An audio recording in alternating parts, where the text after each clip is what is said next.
Toys R Us is back! What's going on, guys? Welcome to another episode of Smash JT. And yes, I do know they already started a return in 2022 with the little pop-up shops in the corner of some Macy's stores nationwide and some other retail locations. But as of right now, a press release was just sent out discussing their future expansion plans, going from retail locations to airports to cruise ships. Huh? New to the channel, hit that subscribe button, give me a like, and check out smashjt.com for the latest article going over the entire press release and more information about my personal experience at Toys R Us. But for right now, let's talk about what's going on. Toys R Us is back, baby! Do you remember the pure, unfiltered joy of walking down the aisles of Toys R Us with your eyes widening? Every action figure, Lego set, and Barbie doll? Well, for many of us, a trip to Toys R Us was nothing short of a magical experience. I remember the video game section was huge, and I would just be like in heaven, looking at all the games back then, the NES and Game Boy, Super Nintendo, Genesis, all the little pricing cards they had, what was in stock and what wasn't. It was amazing for someone who loved gaming. Although the prices always seemed a little bit higher than KB Toys and the competitors, at least the options and availability seem far more at Toys R Us. Fast forward to present day, Toys R Us, the iconic toy brand, hit rock bottom with bankruptcy in 2017 and had announced plans to reopen brick-and-mortar stores. My nostalgia aside, it's hard not to be a little skeptical about how this plays out, especially given the brand's history. Now, the brand's owner, WHP, put out a press release talking about what they planned on doing. And if you're not familiar with WHP, they're a global consumer brands and investment company that owns Joseph Abboud, Bonobos, Lotto, Babies R Us, Toys R Us, Express, a bunch of brands that guess kind of make money, but are also like the mall brands that are forgotten about for the most part. But a lot of these brands do bring in money, upwards of $7 billion annually to this company. They went ahead and stated in the press release that the first taste of this resuscitated shopping experience will come as soon as this November 2023, with a store opening in Terminal A at Dallas-Fort Worth International Airport. There's no doubt WHP is going big with this, starting with the travel industry. And I guess for something that's overpriced and expensive, it's gonna fit perfectly in line with an airport. And I'm sure traveling families that have money to blow have kids that want to buy some toys, so I guess there is a fit there. Toys R Us has been around on and off for over 70 years. So it is meaningful that they are trying to make a comeback, and it is a very recognized brand globally that a lot of people would want to come back. But here's where it gets interesting. Toys R Us is not just stopping at brick and mortar stores or airport kiosks. No, they plan on making a splash in the travel industry, including the cruise ship sector.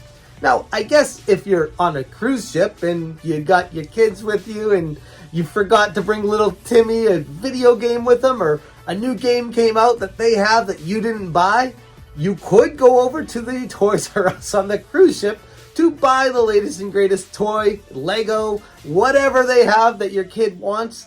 I guess it makes sense there as well. If you're going to be traveling, you've got to be expecting to spend more money at these inflated prices locations and airport terminals, cruise ships. These are places where I would expect people to be more than willing to open their wallets up to buy something that they necessarily wouldn't be spending the money on when they're normally at home or something like that. So from a business perspective, this actually makes a ton of sense. And while the return of Toys R Us may tug at the heartstrings for many and the nostalgia, there's something to be said for the brand's ability to adapt to modern retail environments. The plans are definitely ambitious, if not a bit overly so, because this is planning on the expectation that people will be willing to spend money at Toys R Us when they weren't before. What's different this time?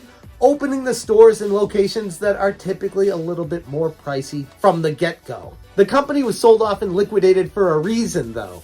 And while it may have found a new lease on life under WHP, one has to wonder if this relaunch can justify the price tags that turned some of us away in the first place. And while nostalgia for the brand of Toys R Us is great and all, this doesn't even get at the whole industry has changed as far as technology and even toys to a certain extent.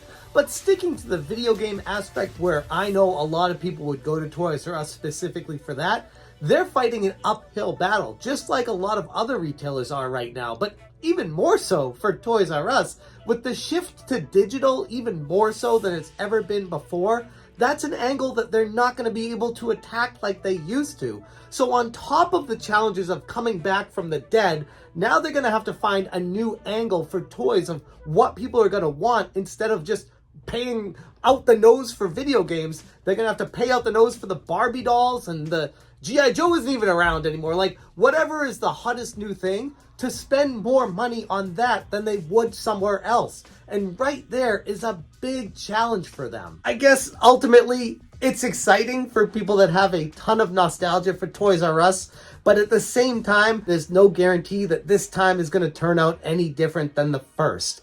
But it is progressing. From Macy's stores and kiosks to their own actual Toys R Us stores opening nationwide, to now opening up at airport terminals, all the way to cruise ship locations. What's next? At least this is something growing the brand, and we'll see what happens. But it is interesting. It is exciting for those of us that have nostalgia, and it's something that I'm going to be watching closely, wondering what happens next. Will this resurgence finally bring a Toys R Us that balances nostalgia with affordability?